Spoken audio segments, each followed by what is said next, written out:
นะครับผมนายฐานกิจชุราเป็นเลขที่1แชมป์บอลชอบน้ำเลืองแผนกยานยนต์ไฟฟ้าเร็วจะมารายงานความคืบหน้าที่วงจรล็อกประตูฝั่งนี้ฝั่งนี้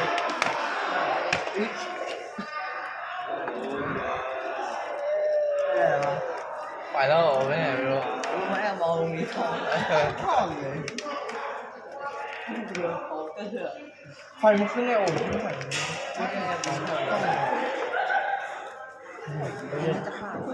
ไม่ใช่ที่ครอบไม่ใช่ที่ไอ้นี่แหละเป็นที่เราแล้วนะคุณเล่นแค่มองเริ่มตั้งแต่ต้นเลยนะไฟบวกจากแบตเตอรี่ครับจับมาที่ฟิว15 แอมป์AM2 นะครับและจากฟิว15 แอมป์AM2 นะครับมาที่สายไฟ AD2 นะครับเส้นสีเทามันมาจากก้นและจาก AD2 เส้นสีเทาจิ้มAD2 ไหม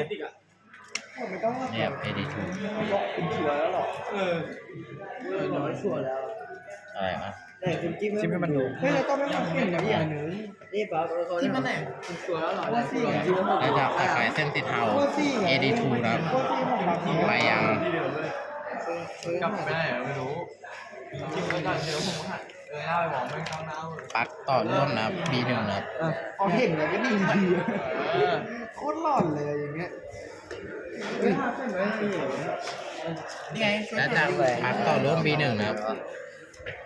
น่าจะมองนั่งมายังใช่เหรอปลั๊กต่อร่วม B2 นะครับว่าน่าจะถอยรถไปแอปหลังและจากปลั๊กต่อร่วม B2 นะครับไม่ใช่เมาส์ดูไม่ไหมอ่ะ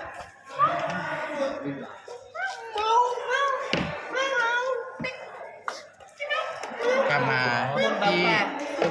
AD2 นะครับสายไฟเส้นสีเทายิงก็แท็กเลยดิและจากสายไฟเส้นสีเทา AD2 ครับก็มากลับมาที่ฟิว15 แอมป์นะครับและก็เริ่มอีกตัวนะ